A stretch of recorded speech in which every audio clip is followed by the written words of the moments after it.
जय Shri Radhe Krishna. I hope आप सभी बहुत अच्छे होंगे। चलिए आज मैं आपको डिस्कस करने वाली हूँ कि आपका कर्म और विकर्म और अकर्म में क्या अंतर है, इन तीनों में क्या अंतर है, क्योंकि आपने इनके नाम सुने होंगे और ये गीता के दूसरे अध्याय में भगवान ने इसके बारे में चर्चा भी की है। तो आज मैं आपको बताने वाली हूँ कि इन तीनों में क्या अंतर है आखिर। तो आप ये सोचते होंगे तो कर्म क्या है। कर्म है स्वधर्म। आप जो शास्त्रों में लिखा है और आपके जो गुरुजन कहते हैं उनकी आज्ञा से आप जो कर्म करते हैं उसको कहते हैं कर्म।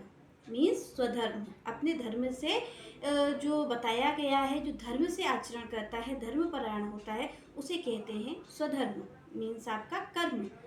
और इसके बाद दूसरा होता है जो इनसे विपरीत आचरण करता है। मीन्स जो आप, जैसे आप कोई कार्य करते हैं तो जो धर्मपरायण व्यक्ति होगा वो कोई कार्य को करेगा तो वो ये चिंता करेगा कि कहीं मुझे इसका पाप ना लग जाए, कहीं मैं बुरा कार्य ना कर दूं, कहीं मुझे इससे, मेरे से कहीं इसका बुरा ना हो जाए। तो इन कार्यों को जो विचार करता है वो तो अपना कर्म करता है, वो तो स्वधर्म का आचरण है उसका।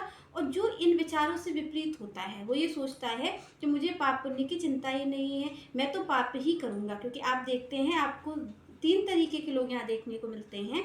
एक तो वो होता है जो बहुत चिंता करता है पुण्य की, कि मुझे पुण्य मिल जाए, मैं पुण्य इकट्ठा कर लूँ, मुझसे पाप ना हो जाए। दूसरे तरीके का व्यक्ति जो विकर्म होता है, विकर्म होता है उससे विपरीत आचरण करना, कि वो बिल्कुल भी जो आपके धर्म ग्रंथ कह रहे हैं उनसे विपरीत आचरण करेगा, उन धर्म ग्रंथों की नहीं मानता है, वो जितने ज़्यादा पाप हो सकते उन कार्यों को करता है। तो एक तो आपका है पुण्य करने वाला जो भूल से भी पाप नहीं करना चाहता है। दूसरा होता है आपका जो धर्मों के विपरीत चलता है, जो आपके धर्म ग्रंथ कहते हैं उनसे विपरीत चलता है, उसे कहते हैं विकर्म, जो सारे पापों को ही इकट्ठा करता है। तीसरा होता है अकर्म। अकर्म मीन्स होता है कोई भी कार्यों को न करना। अब कोई भी कार्यों का मतलब ये नहीं है कि आप फ्री बैठे हैं, उसको अकर्म नहीं कहते। अकर्म का मतलब होता है कि ना तो आप पुण्य की चिंता कर रहे हैं और ना आप अपने कर्म करने में पाप की चिंता कर रहे हैं। ना तो पुण्य की आपको चिंता है कि इस कार्य को मैं कर रहा हूँ तो मुझे पुण्य की प्राप्ति हो जाए, जैसे कि धर्मपरायण व्यक्ति करता है। वो कोई भी कार्यों को करता है, जो कर्म करता है, स्वधर्म करता है, वो व्यक्ति जिन कार्यों को करता है तो वही कहता है मुझे इससे पुण्य मिलेगा। दूसरा व्यक्ति जो होता है विकर्म वाला, वो करता है तो वो ये जानता है मुझे इससे पाप मिलेगा, पर उसके कार्य ही वही है। तीसरा होता है अकर्म। अकर्म दोनों चीज़ों से परे है। भगवान इसे कह रहे हैं यहाँ पर कि जो अकर्म है यही सबसे श्रेष्ठ है, ये पापमय है। इससे ना तो आपको पुण्य की चिंता है ना पाप की चिंता है, आप बिल्कुल स्वतंत्र होकर के जीवन को जी सकते हैं। क्योंकि अगर आप जब किसी कार्य को कर रहे हैं तो आप अगर उसमें पुण्य की चिंता कर रहे हैं तो भी आप उस कार्य को कहीं ना कहीं अपने से ही कर रहे हैं, स्वार्थ से रहित होकर के ही कर रहे हैं। और जब आप पाप की भी चिंता नहीं कर रहे हैं और आप कार्यों को कर रहे हैं तो फिर आपकी जो वृत्ति है वो जानवरों जैसी है, आप विचार ही नहीं कर रहे हैं। एक तो विचार कर रहा है पुण्य का, कि पुण्य होना चाहिए, हमारे कार्यों में पुण्य हो।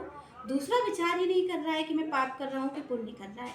पर तीसरा जो व्यक्ति है वो ना तो पाप का विचार करता है, पाप का विचार मतलब गलत की बात करें, ना तो वो पुण्य का विचार करता है कि आप इस कार्य को कर रहे हैं तो मुझे पुण्य मिल जाए, या मैं इस कार्य को कर रहा हूँ तो मुझे पाप लग जाएगा। वो इन सब से परे होता है, वो सबका हित चाहता है, वो सबके हित का कार्य करता है, क्योंकि उसे सबके हित की चिंता रहती है। तो भगवान यहाँ कह रहे हैं कि ऐसा व्यक्ति जो होता है वो पापमय होता है। क्योंकि आप जानते हैं जब वो दूसरों का हित चाह रहा है तो निश्चित सी बात है वो बुरा आचरण नहीं करेगा।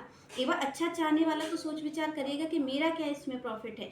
पर जो इस चीज़ से परे है, जो दूसरों का हित चाह रहा है, तो वो अपना प्रॉफिट नहीं देखेगा, वो अपना पुण्य नहीं देखेगा, वो ये सोचेगा कि दूसरों का हित कैसे हो जाए। तो जो दूसरों का हित चाहता है वो अकर्म करता है, बिना पाप पुण्य से रहित हुआ कर्म, जिसको भगवान जी श्रेष्ठ यहाँ पर कहते हैं स्वार्थ रहित हुआ कर्म, परमार्थ के लिए किया गया कर्म, उसे कहा जाता है अकर्म। क्योंकि अगर हम कोई कर्म कर रहे हैं तो वो स्वार्थ से रहित है, अगर हम विकर्म कर रहे हैं तो हम दूसरों का हित तो चाह नहीं रहे, हम तो दूसरों का अहित ही कर रहे हैं।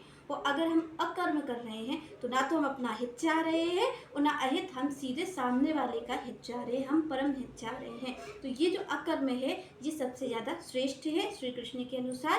तो यहाँ पर हमें जो करना चाहिए वो हमें अकर्म ही करना चाहिए, ना तो हमें कर्म करना चाहिए कि हमारा पाप पुण्य की हम चिंता करें कि हम पुण्य कैसे इकट्ठा कर लें, और ना ही हमें पापों को इकट्ठा करना चाहिए कि हम विकर्म कर रहे हो हम पापों को इकट्ठा कर लें।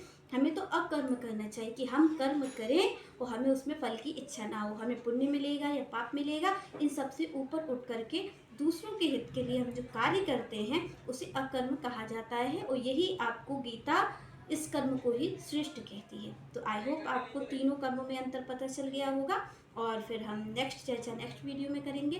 तब तक के लिए जय श्री राधे, जय श्री कृष्ण।